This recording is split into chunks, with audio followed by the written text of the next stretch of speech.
Okay, now 17 to 20 introduces this nice little slide. We kind of roughly touched on it at the end of bar 16 there before. Little fingers starting on here. This is the end of bar 16. It's going, and it's try and keep that little finger down all the time. C, of course. G as before. Slide.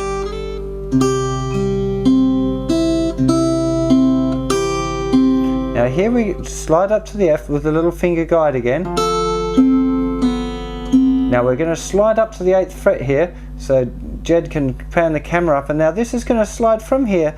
3rd and 4th fingers are going to slide, and look at the 8th fret because that's where they're going to slide to, and 1st finger is going to sneak in there at the 7th fret. It's kind of making a little kind of an F7 sound.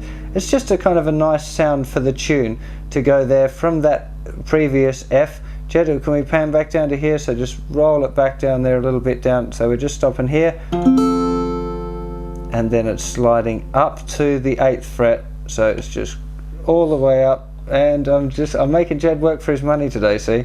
And up there to the 8th fret. And you can see that that 1st finger is 1 fret further forward than it was for the original F. But other than that, you shouldn't have too much difficulty with it. Let's go and have a look at the picking hand.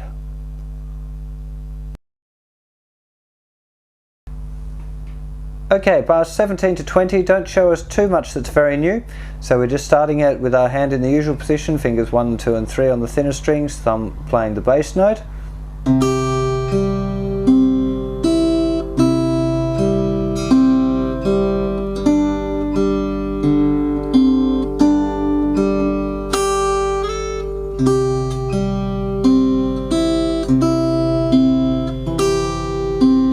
Here.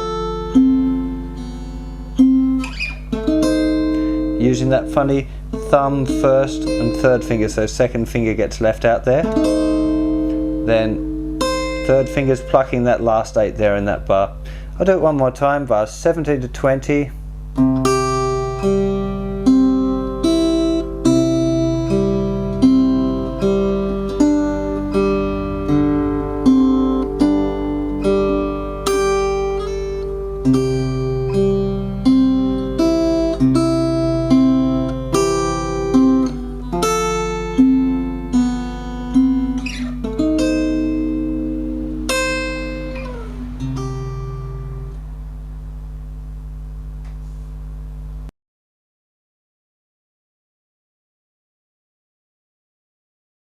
Okay, here we go for bars 21 to the end of the tune.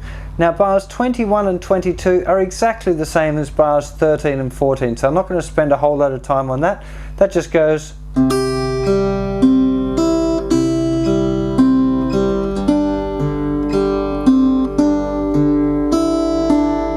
just as before. Now bar 23 is the start of our ending. We're doing this now, 1st finger, 1st fret, 2nd string, off, 2nd finger, 2nd fret, 3rd string, then off. Now we've got here 1st finger playing the note F, 2nd finger on the note A, which is the 2nd fret of the 3rd string, lift it off, hear the open G, 3rd finger going down on the 4th string, 3rd fret, off, and then to a C chord. So just from bar 23 we've got this.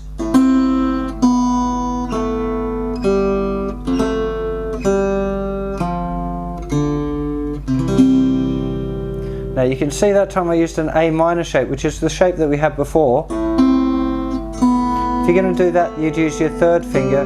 Just leave your 2nd finger down if you want. It can be helpful to have a guide.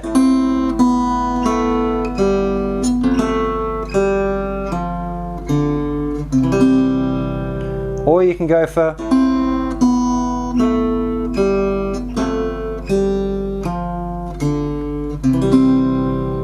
either of those things is completely cool.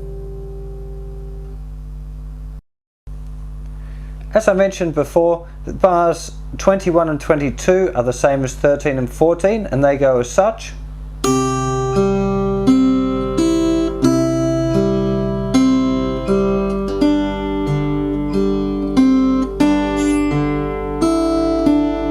Now we've got the ending, which is bar 23.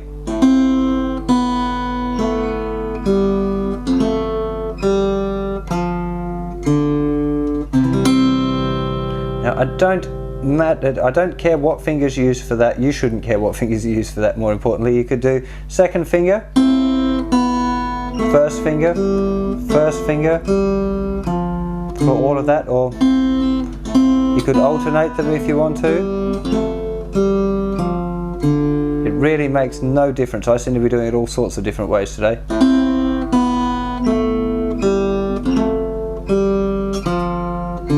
And finishing.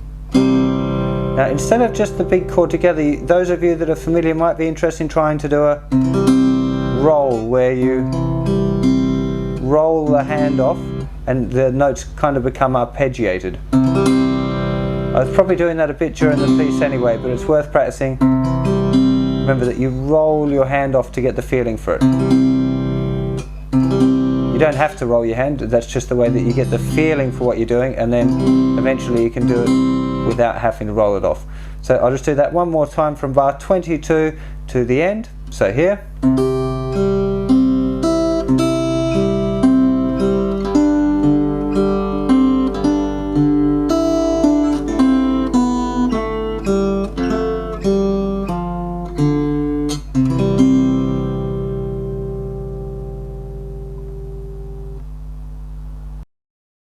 Now the last thing that I want to talk about a bit is dynamics and pace or speed.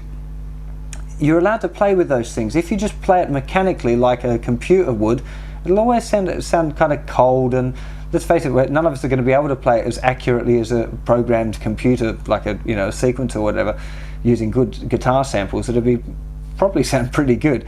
However, it'd be lacking that kind of human element which will really make the piece come alive. So when you're playing it yourself, learn to play it first of all very kind of metronomically, very straight, and then start to play with it a little bit. Some of the points that you might want to think about is at the end of each one is slowing it down a little bit at the round of each one. So 2 and 3, 4, 1, 2, 3, 4, 1. Quieter. Build it up again. Here. Make it quieter. Then back.